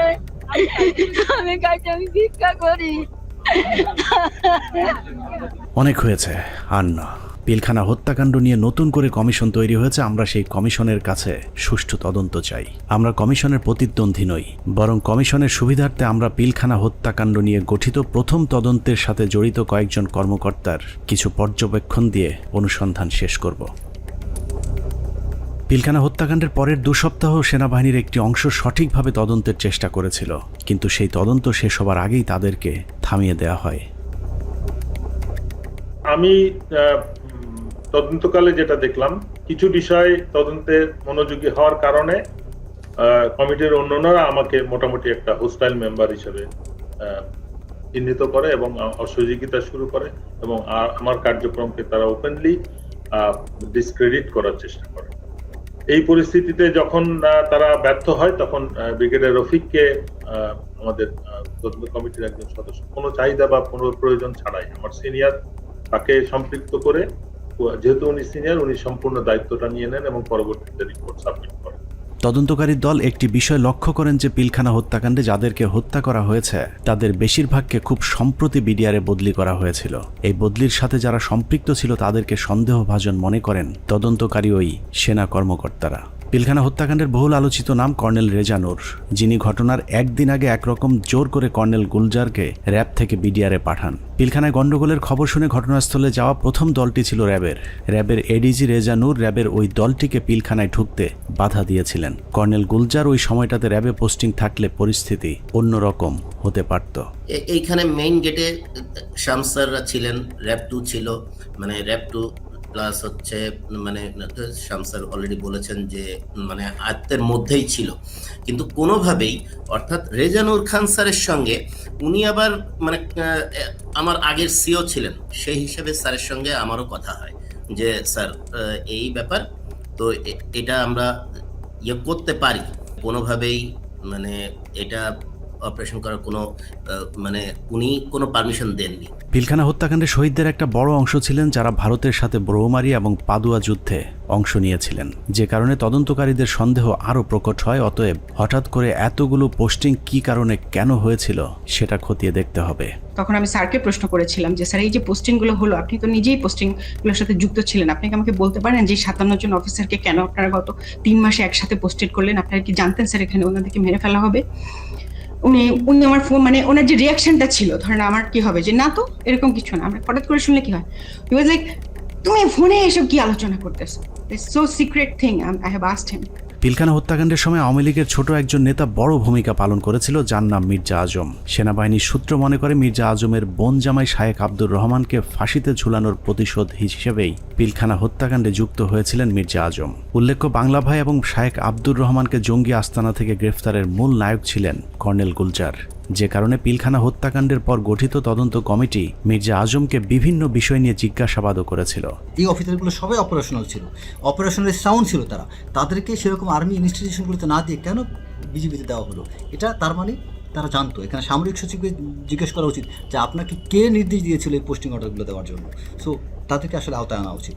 তাপস, মির্জা আজম, র্যাপিড ডিজি, এডিজি, দেন সামরিক সচিব, ডিজিএফআই ডিজি, শেখ হাসিনা, মইনু আহমেদ, এরা প্রত্যেকেই ডাইরেক্টলি সম্পৃক্ত, কোনো সন্দেহ নেই। পিলখানা 3 ও 4 নম্বর গেটে আওয়ামী লীগের যে মিছিলটি হয়েছিল সেই মিছিলের নেতৃত্ব দেওয়া ব্যক্তিকে আটক করেছিল মেজর মনির, কিন্তু গুরুত্বপূর্ণ সেই আসামিকে কর্নেল সালেহ বাঁচিয়ে দেন। উল্টো ওই ব্যক্তিকে আটকের অপরাধে মেজর মনিরকে শাস্তি দেওয়া হয়।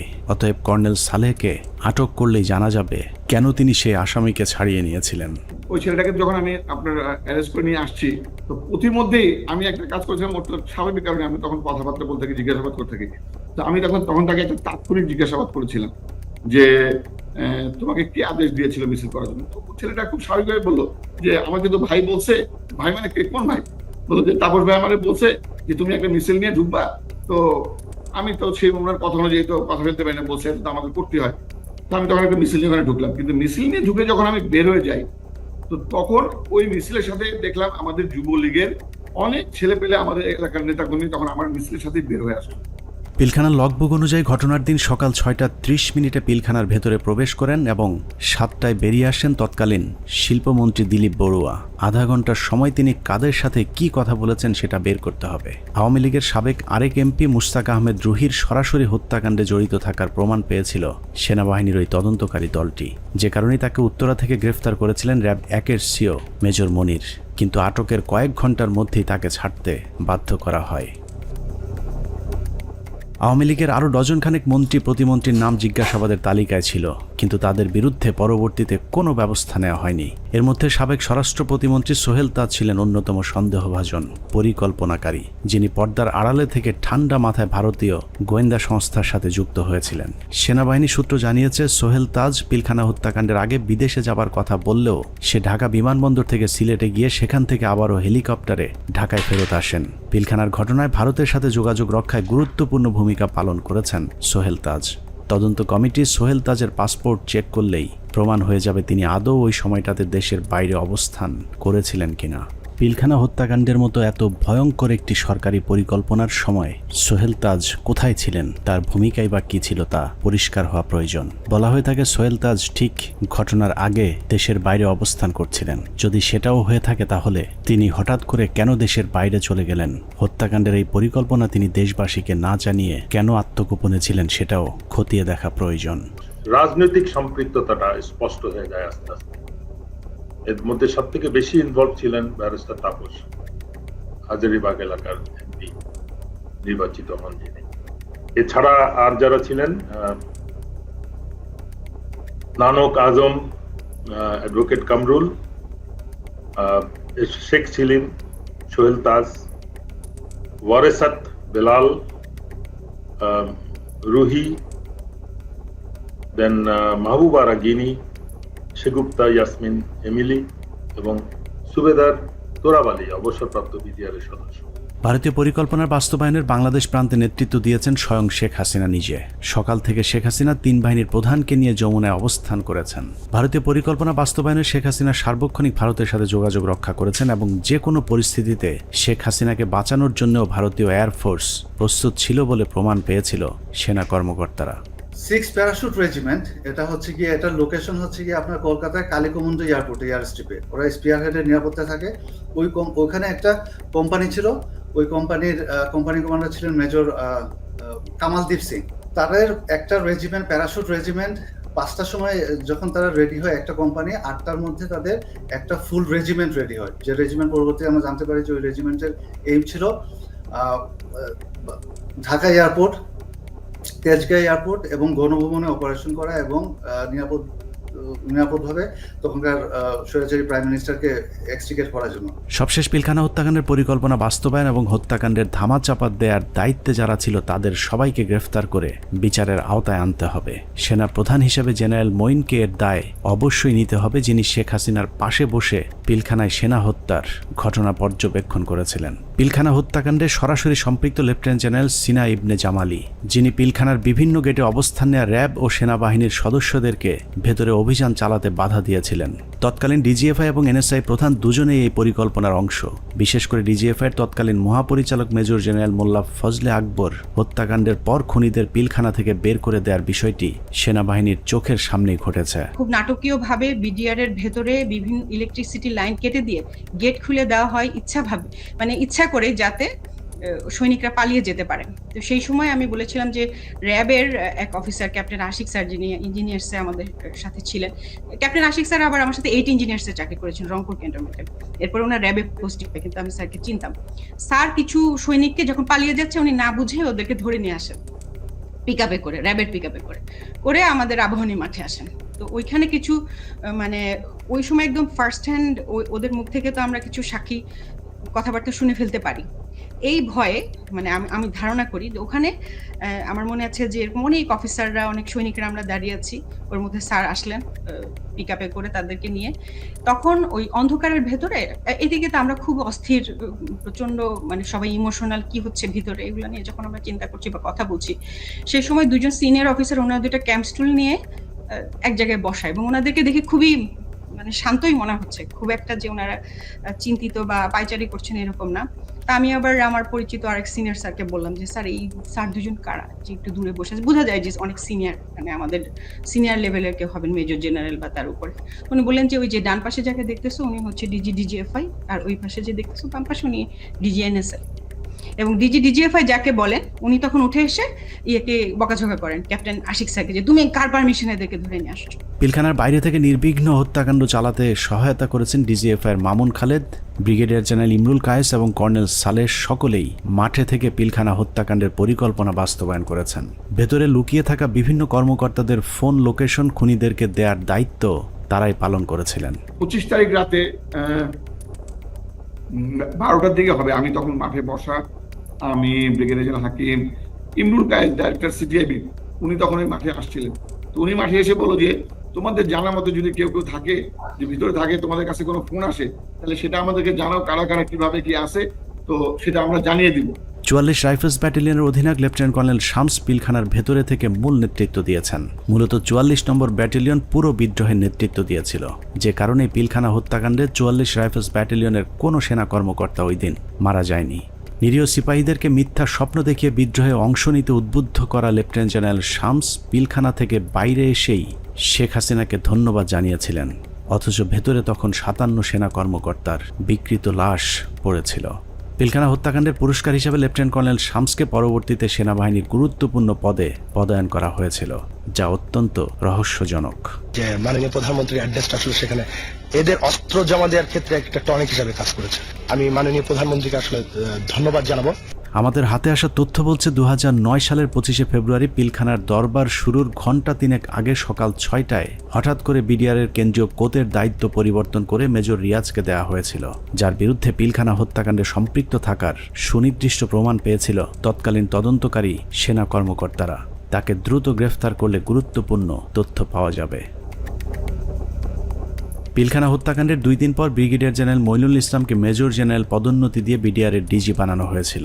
ডিজি হয়েই হত্যাকাণ্ডের সব আলামত নষ্টের পুরো দায়িত্ব পালন করেছিল মেজর জেনারেল মইনুল ইসলাম। পিলখানায় হত্যাকাণ্ড বাস্তবায়ন, তদন্তে বাধা, জিজ্ঞাসাবাদের নামে সৈনিক এবং সেনাবাহিনীর কর্মকর্তাদের নির্যাতনের দায়িত্ব পালন করেছে এমন আরও কয়েকজনের তালিকা আমাদের হাতে এসেছে। এদের মধ্যে র্যাব 2 এর তৎকালীন CO lieutenant colonel Salauddin Bir Pratik, brigadier general Moazzem, brigadier Saidur Rahman, brigadier Mukim, colonel Imran Ibne Rouf, lieutenant colonel Sharafat, যারা 57 সেনা কর্মকর্তা হত্যার আসল রহস্য ধামাচাপা দিতে সেনাবাহিনীর 96 জন এবং বিডিআরের অসংখ্য পরিবারের উপর চরম জুলুম নির্যাতন চালিয়েছেন। 16 বছরে বিডিআরের এরকম অনেক পরিবার আছে যারা পেট বাঁচাতে রাস্তায় ভিক্ষা করতে নেমেছে। আমাদের অনুসন্ধানে কোনো অপরাধীকে বাঁচাতে চাইনি কিংবা নির্দোষীকে ফাঁসাতেও চাইনি। আমরা আসলেই একটা সুষ্ঠু তদন্ত সাপেক্ষে বিচার চাই, যেই বিচারে শুধুই বিডিআর নয়, সব খুনিদের বিচার হবে। নিরীহ বিডিআরদেরকে দ্রুত মুক্তি দেওয়া হবে এবং যারা নিরপরাধ ছিল তাদেরকে আবারও চাকরি সহ সকল সুযোগ সুবিধা ফেরত দিতে হবে। আল্লাহ হাফেজ।